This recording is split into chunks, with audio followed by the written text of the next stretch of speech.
मित्रों, ये कथा महाबली हनुमान जी की है। मित्रों, आज तक हमने यही सुना है कि हनुमान जी का नाम लेने से भूत पिशाच दूर भाग जाते हैं, पर कोई यह नहीं जानता ऐसा होता क्यों है। मित्रों, आज इस कथा में हम इसके बारे में जानेंगे।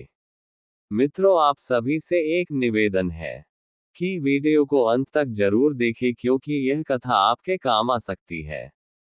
वीडियो को लाइक, शेयर और चैनल को सब्सक्राइब कर देना। वीडियो शुरू करते हैं।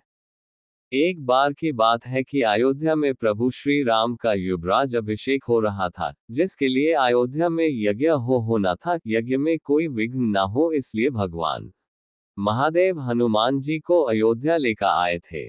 क्योंकि रावण श्री राम का युवराज अभिषेक नहीं होने दे रहा था। रावण जानता था कि अगर राम युवराज बन गए तो वह राजा भी जरूर बनेंगे।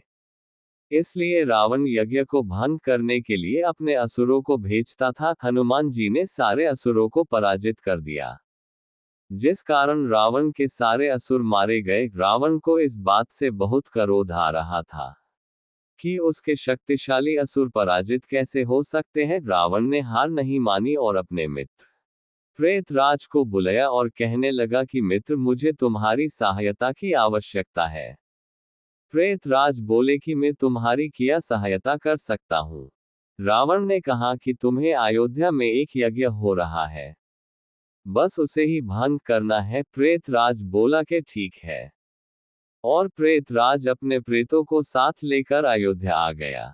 इधर आकर प्रेतों ने अयोध्या के कुछ लोगों के शरीर में प्रवेश कर लिया। लोगों के शरीर में प्रवेश करके उन्होंने यज्ञ की सारी सामग्री को दूषित कर दिया, जिस कारण यज्ञ रुक जाए।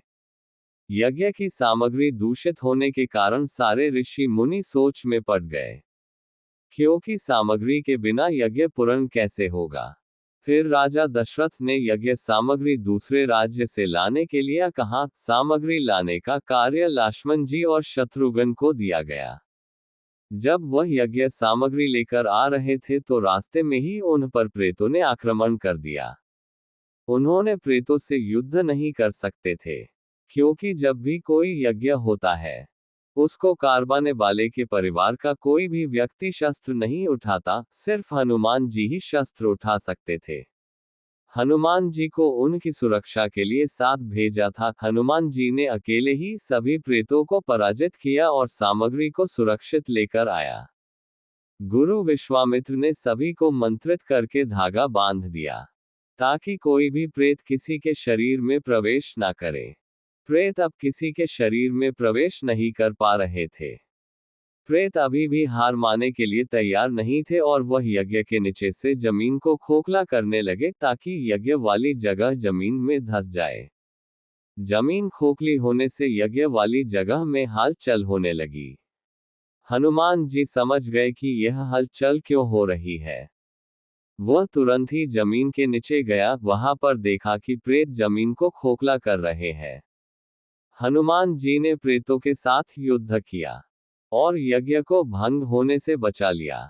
हनुमान जी ने फिर प्रेतराज से युद्ध करने लगे और प्रेतराज को पराजित करके उसका वध करने वाले ही थे कि वहां पर श्री राम जी आ गए। राम जी ने हनुमान जी को कहा कि तुम प्रेतराज को क्षमा कर दो। इसलिए फिर हनुमान जी का क्रोध शांत हो गया। हनुमान जी ने प्रेतराज को क्षमा कर दिया। प्रेतराज ने हनुमान जी को वचन दिया कि जहां पर हनुमान जी का नाम लिया जाएगा वहां पर प्रेत नहीं रहेंगे। यज्ञ पूर्ण हो गया और श्री राम युवराज बन गए। जानकारी अच्छी लगी हो तो भगवान राम और हनुमान जी के नाम का कमेंट जरूर करें।